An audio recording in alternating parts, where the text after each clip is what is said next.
本周的野球名人房，大家有没有想我们？我是头好壮壮的壮壮。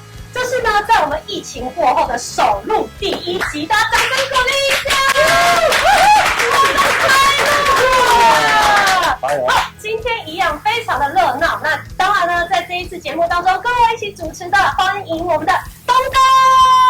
Hello， 大家好，野球名人房的球迷观众朋友，大家好，壮壮你好，耶，东哥好。这是我首次跟东哥搭档。请接多多指教。我姐，我要折寿了。不是，因为你是在应该说主持界是比较有经验，可以用你的经验来去带领我进入到这个节目。东哥这样讲，我压力好大哦。我待会要把这个主持棒的压力丢给今天的来宾。好吧？知道为什么吗，东哥？我今天跟这一对来宾呢，特别有渊源。怎么说？我之前在爪 TV 当球评转播的时候，就跟他们很常见面。你怎么会有机会去爪 TV？那个爪 TV 不是都是点歌像主播大概都是男生，或是球迷是女生吗？对，不是男生吗？男生。怎么会有女生？因为都是男生，这样子节目不好看。真的嘞，找了一个女生。你是说他们主播跟球迷的颜值？讲到颜值，是不是这个意思？我觉得东哥讲很好，可能是颜值上面需要有人来 carry 一下，真的哇！那我们就来看一下今天来 carry 的来宾是，欢迎大帅。壮壮好，东哥好，好久不见了。今天你带您的贵公子来，要不要介绍一下您的贵公子？那让他自己介绍。来，贵公子。我之前在爪 TV 就很常见到你，不要害羞哦。来一个很帅气的自我介绍，来 Q。大家好，我是曹琦。佑琦，欢迎佑琦。没错呢，今天野球名人房就邀请到了东哥跟大帅2个大前辈，要来好好考验我们的佑琦啦。对。那我有一个问题是，为什么像我们今天的节目是邀请这个一对父子档？当然喽，这个东哥问题问得很好。是因为呢，现在在我们的棒球界有相当多的新二代。人家以前说新二代有点像是明星的二代呀，政治人物的二代，但是现在棒球界也有新二代了，而且打得下脚。我真的不熟悉呢。你不熟悉吗？对啊，像国内有几队的一个什么所谓的职棒的父子档，你清楚吗？有像兄弟王威成、快脚威成、对啊，那。说到父子档的话，在我印象当中，应该算是，其实在古今中外，对，不管是美国、日本也好，包括我们国内韩史也好，都有很多队的父子档。那可能是比较有名的，像美国的话，就像这个Ken Griffey Jr. 是他们就是在同一场的比赛，父子都击出过全垒打。同一场一起全垒打没关系啊。他是背靠背的全垒打，对，这种成绩真的是难能可见。应该是有福气的人才看得到了，才看到那一球。这是美国啦，日本职棒的话，大概就是上古神兽的这个独卖巨人队长岛茂雄。是。那韩国这边的话，应该是比较有知名度，现今的一个算。韩国国家队的一个主力的一个打者是像他爸爸就是李宗范，这是我们这一代的这个强将，韩国的一个主力选手，是他儿子就是李正厚。像我们国内的话就比较多队了，像目前的一个当红炸子鸡，就像你讲的王威成，他跟他爸爸就是前兄弟象的这个万人迷，对，我忘记他的名字了，是，可是他是对他印象很深。导播听一下，威哥太谁啦？光辉哥，贵人多忘事，待会叫威成过来先那个神拜对不起一下。那还有像这个旅日的选手，像吴富连，吴富连，对，他的公子吴念婷，对，这个就是在从这个。刚才有提到过是古今中外我们比较熟悉的一个父子档，对，都打出非常好的成绩，所以大家才会讲得出来。今天这一对那我们就好好介绍一下喽。真的，东哥前面铺陈了这么多，从美国到日本到韩职，再到台湾，现在我们的最新的，我今天要帮他讲得很好，最新当红炸子鸡，成绩下叫，一出来就吓死人的。最新的新二代父子档，就是我们的大帅跟跟佑琪。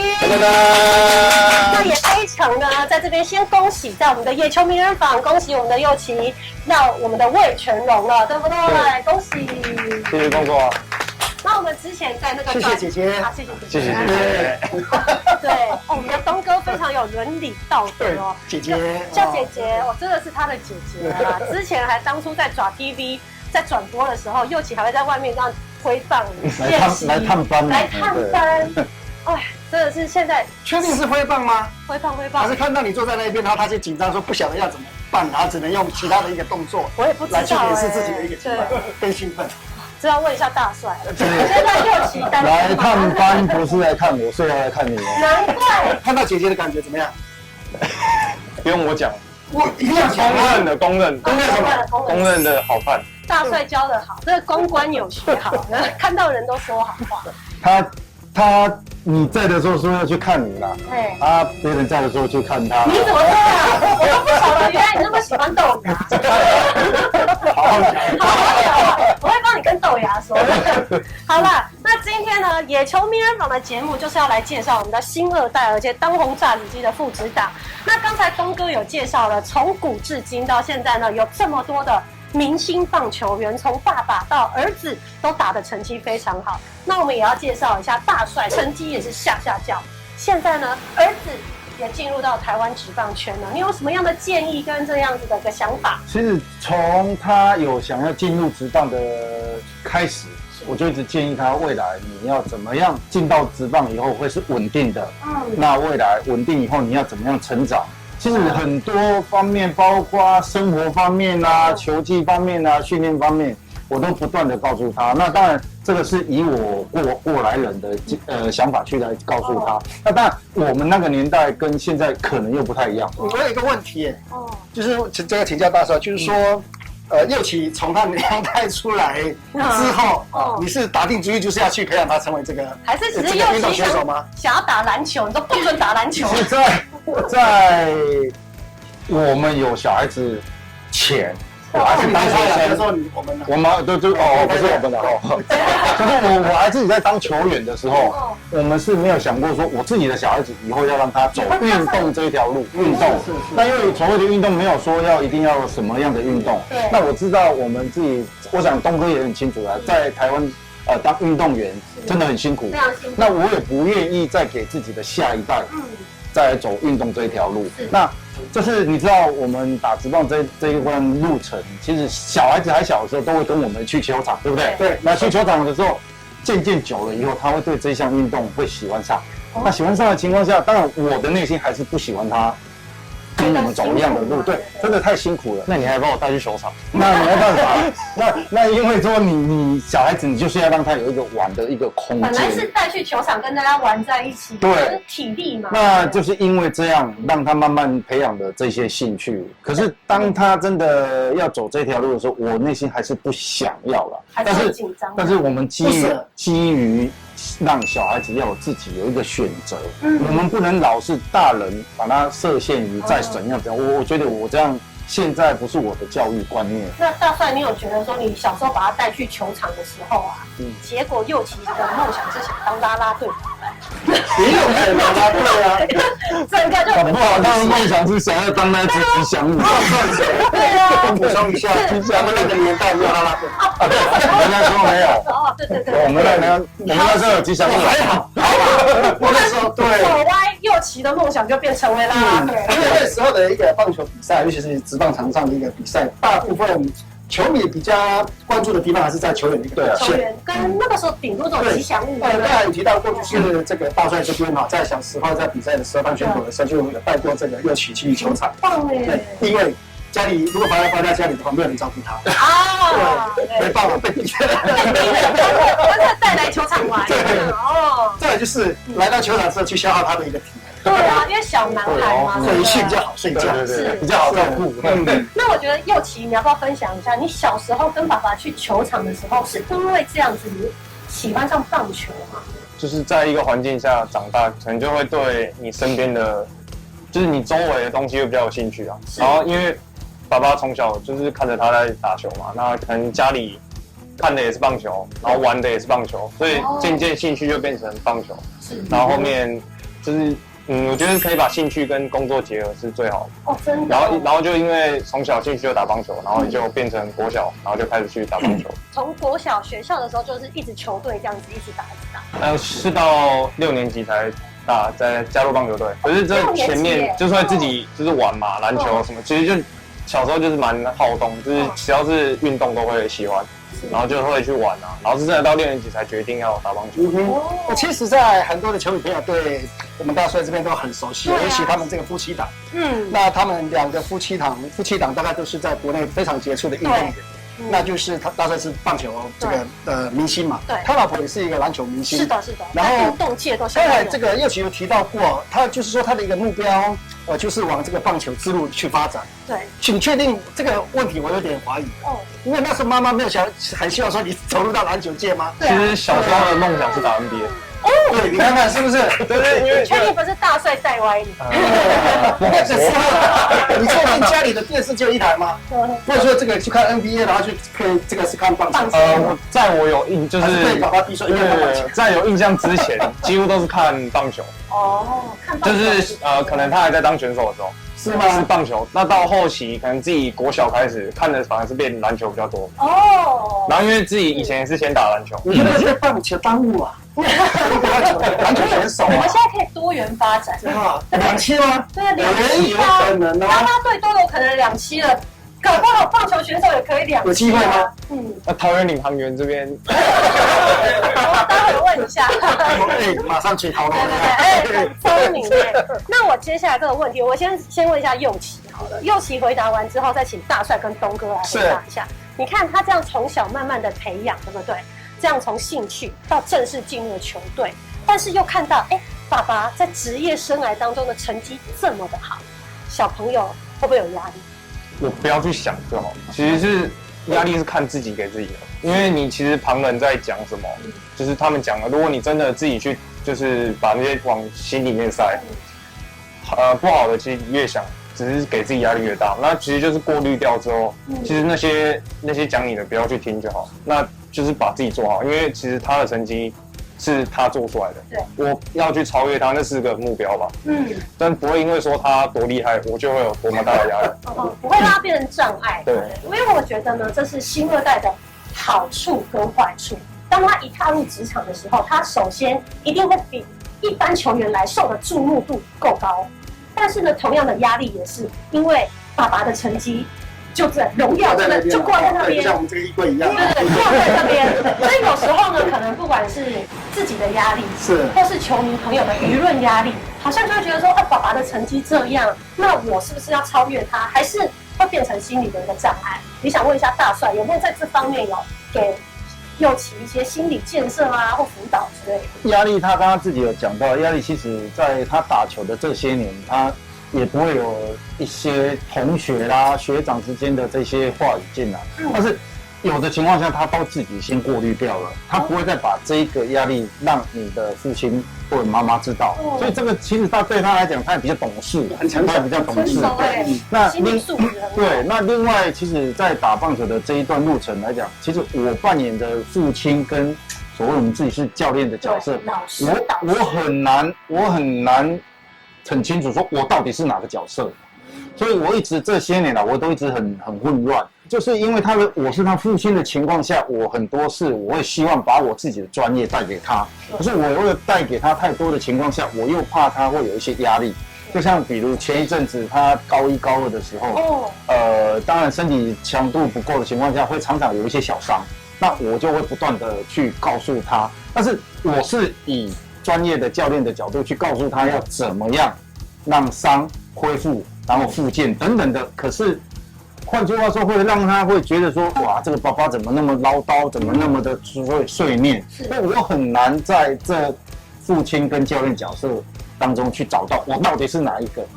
对，所以压力的情况下，我觉得应该是这一方面会给他有一些压力，但其他的来讲，我倒觉得对他来讲应该没有太多的压力。当然，这是我认为的，不知道他有没有是这么认为。我觉得很棒哎，我觉得这边就有听到大帅的不同的一面，他不断的在家庭、爸爸跟教练这2个角色不断的纠结，那也是一个边走边学习，跟小孩一起互相成长的过程，很棒哎。那东哥，你有没有一些什么样的建议？比如说，你看，当你成为这2个角色拉扯，或者是同才间也会这样比较的时候，其实这个问题我本身也有去谈论过、去探讨过了哈。那其实小孩子这本身哈，从他接触这个棒球运动之后，对，他就要去背负这个压力。是啊。但是当你有这个压力的时候，你要用什么样的一个方式来去承受？那当然我们一定要去从这个角度来去跟小孩子很清楚，让他去了解。当你有这个压力的时候，你要怎么去化解？因为当你接触这个棒球之后，因为你的父亲就在这个上方上就是挂着这个头衔的啦，对，你也没办法去避免。是，可是你要去享受你父亲这样的一个光环。是，那当然除了享受你父亲的光环之外，也是你另外一个目标。但是你当然去追寻这个目标的时候，当然就是不要给自己太大的一个负担。是，就说你父亲有这样的一个成果。他是用什么样的方式去得到这样的一个成果？大概就是在球场上的一个付出，或者是从这个比赛过程当中，如果去判断，或者是去观察等等这些细节，是我觉得对小孩子来讲，都是在未来他的一个工作行业上，对，都会有很大的一个帮助。有点就像是一个已经摆在旁边的教科全书了啊，有问题我就分开来看了，对不对？对呀，这样很好。那我也要问一下佑琪最后一个问题，就是即将也要上了职棒战场这一条路了，有没有对自己的一些期许？就是接下来就是先稳定的去出赛，就是先适应了环境之后要稳定的出赛。对，我觉得你有稳定的出赛，才可以有稳定的就是进步。因为如果我打停停，可能没有办法有太好的表现。就是先稳定的成长，然后慢慢的成长，可能在3年之后再来站稳这个舞台。我就觉得这样太客气了。怎么说？以我前辈的这个角色来讲的话，野心大一点。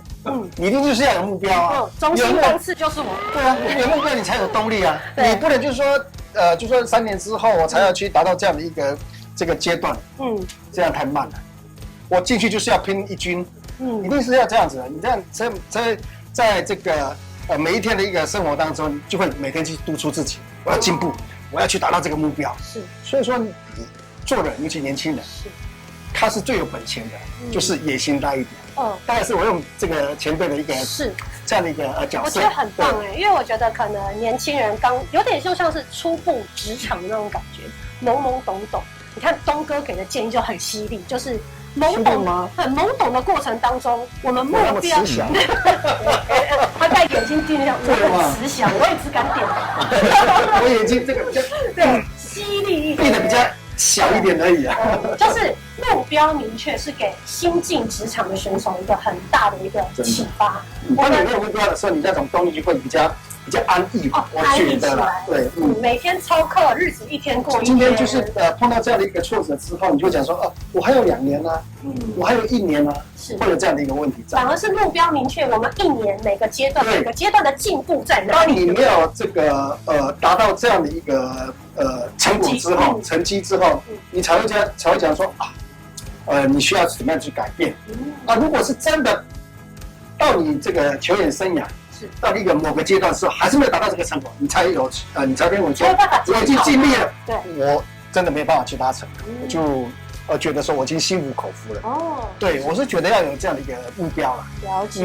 那像大帅呢，有没有给就是这个时候就从爸爸的身份转换成教练？以及过来的选手的话，给自己的新进的小孩，他有什么样的一个建议？东哥讲的这个道理，我非常能够理解。因为如果当一个教练的话，我们也会给球员鼓励说，你一定要目标明确。那如果你有了很明确的目标，再来做一些阶段性的这个目标的话，我觉得可能对他现况会比较好。我常讲说，他在3级棒球的这3个阶段里面，国小、国中、高中，他是没有任何的国手的经历。那也就是因为这样的话，我倒认为他的起步可能是比别人还慢。那比较慢的情况下，我也告诉他，你也没办法说一下子你要让自己要有多好的成绩。所以刚刚钟总有讲到，我们阶段的目标跟东哥讲的，这是一定要的目标。我觉得在他身上，我必须要告诉他这样。所以我会告诉他说，你如果说在进入职棒这3年，我倒不希望说他马上就站稳一军。为什么会这么讲？其实就有了我刚刚讲的，他是国小、国中、高中，他完全没有这些资历的情况下，我倒希望他是上1军，再下2军，上1军上下，要有这个准备，心理准备。对，那这个的原因是来自于你在2军的时候是所谓的待遇、福利等等，不像1军那么好。那如果你有机会上到1军的时候，你看到哇这么好的环境，这么好的包括有奖金制度等等的，如果假设你再回到2军的时候，你会促使自己说我要往那1军那么好的状况，我一定要赶快再回去。所以如果你有这种上下1军的情况下，你才会知道哪边是好的，你要往这边的这个目标去前进。那你回到2军的这个农场的情况下，你要怎么样快点调试自己？我是告诉他过这样，我觉得应该对他的现阶段来讲，应该是会比较好的，比较有帮助。因为就像他在基层的时候，并不是受到比较专业的那种训练的。那我们大帅这边是希望说，他的公职去透过这样1、2军的来去上下来去做一些心理上的调整啦，或者是这个技术上的一个提升啦。是。那当然我这边当然是会比较强了一点啦，所以希望说年轻人本来就是要抱着一个理想跟抱负，希望说就算是没有达到这个目标，从你这个个人的一个心态上说，我已经尽力了。就算是没有达到这个目标，就算是离开了这个环境，我也没有遗憾。我主要的一个这个不要得过且过，一天是一天这样。主要的一个意思是在这里因为你人生就短短几个秋而已啦，一定要好好去把握啦。这个职业生涯其实是非常短暂跟快速的，没错。那刚才的东哥跟大帅的，这也是给我们的右旗的建议。那听完之后，你有什么样的想法？其实听完东哥这边讲，其实就是会给自己说，就是要有一个明确的目标嘛，这样才会想去比。那其实爸爸这边讲的也是，就是说我们要就是有经历过之后，知道哪边好哪边不好。那其实就是一样，就是要先经历过这一段，就是上下，那我们再去往一个明确目标去拼，这样才会有一个动力。了解。很好，那今天呢这一期节目《野球名人坊》非常感谢邀请到东哥、大帅以及非常帅气的右旗来到了我们这一集，跟大家认识一下。前面呢这一集是告诉大家东哥以及大帅的这一个来自前辈的建议，下一集会让你更认识我们的右旗。我们下一集《野球名人坊》再见喽，拜拜。